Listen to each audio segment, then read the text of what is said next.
Hey guys, I'm the Cyborg Sheep, and welcome to the Weekend Post. In this video, we are going to video the update. Naturally, we started this video with box. This box is actually super special. If you're familiar with this YouTube channel, you may know what this is. Now I'd like to give a huge thank you to Chris, who runs the HVACR Videos channel, which you should definitely go and subscribe to right now. Probably some of the coolest content I have ever seen on YouTube. Chris sent this to me, and I'm overjoyed that he did, because I bet you what's in here is pretty awesome.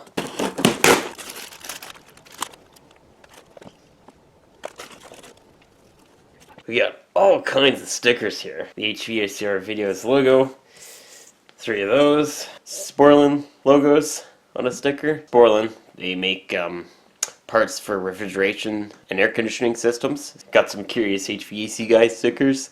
These are pretty cool. Curious HVAC Guy, him and HVACR Videos, they both do a live stream on Friday with A-Team Adam and HVACR North. Got a shirt with the HVACR Videos logo on it there.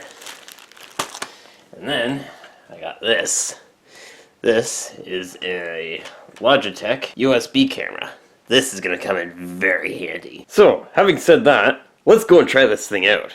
So this is the old camera I was using. It got the job done. It's not great, but was enough for what I needed at the time. But, as you can see, it's a complete potato. Not great. It does technically have focus adjustment. Just by rotating the lens on it, it can adjust the focus in and out. But with only 640 by 480 pixels, there's not much you can really do about that. Here is the new camera. It's 1920 by 1080 at 30 FPS, a major improvement over the previous camera. And it does have autofocus, which in some cases can be a double-edged sword. However, I think this test here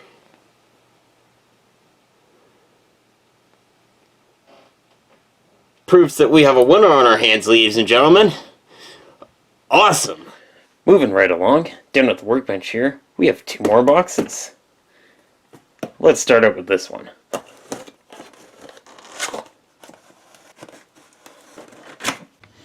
This is a hot air rework station.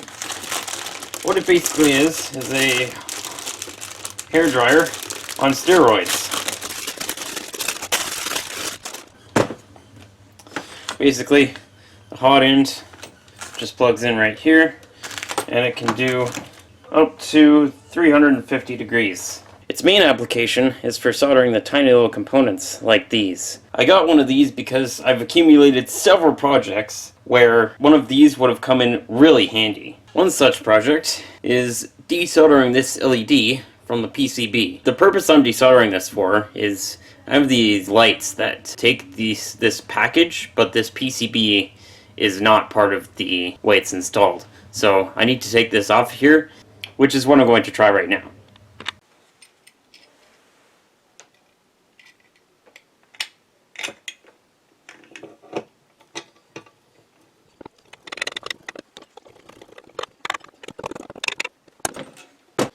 Alright, so theoretically, this just plugs in right here. Let's get the orientation correct. Just like that. And then this plugs into the wall, and it should just come online.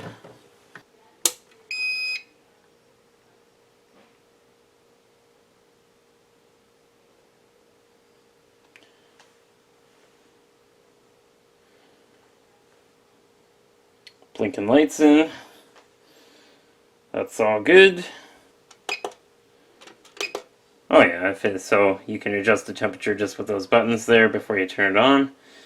And if we take it off the thing...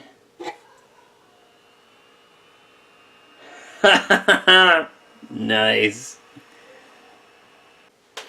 Alright, I have no idea if this is going to work, but we're gonna try it out. So, got the vacuum extractor. Go ahead and turn that on. go ahead and turn on the hot air station.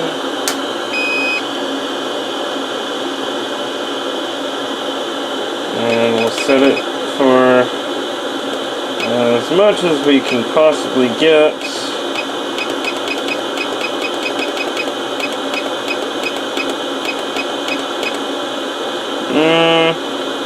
Let's go for just 300. That seems like a little much. Let's start out there and see. 300 and see how it goes.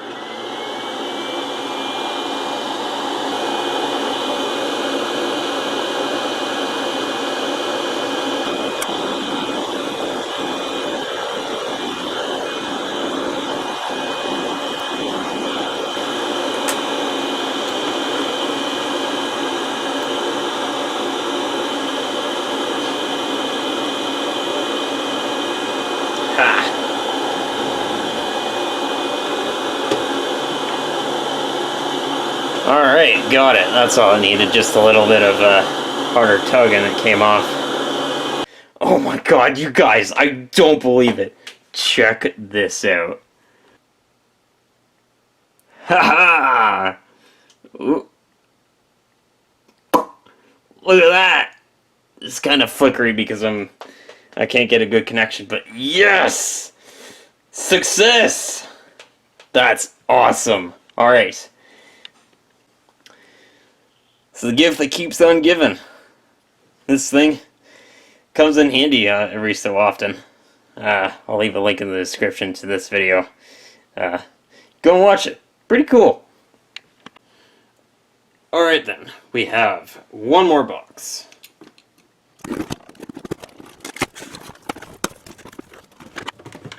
Oh man, got the bottom side top wise.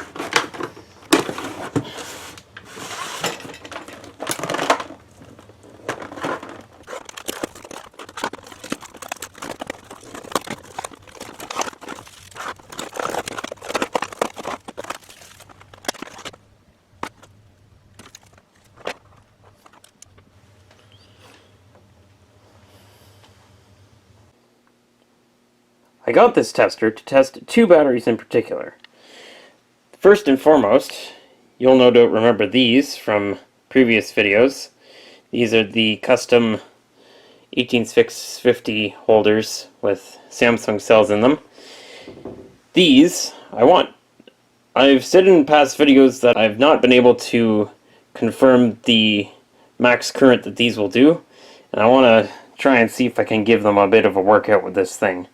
However, more importantly, I wanted to test this jumpstart pack right here. Hobby King claims that this is a 20,000 milliamp hours. I'm not so sure how accurate that is, because I remember that the price for this compared to a similar 12 volt 20,000 milliamp hour battery, this was a lot cheaper. So I'm feeling that there's something to do with the fact that it's more designed for pulsed current rather than continuous current. But this should be able to help me confirm whether or not this is actually 20,000 milliamps or not. Before any of that though, this needs some modification. I'll get into that more in a future video though. And as for the final update, new doggo. Anyways guys, I think that's going to be it for right now. Hit that like button if you liked it. Subscribe if you're new, and I'll see you in the next video.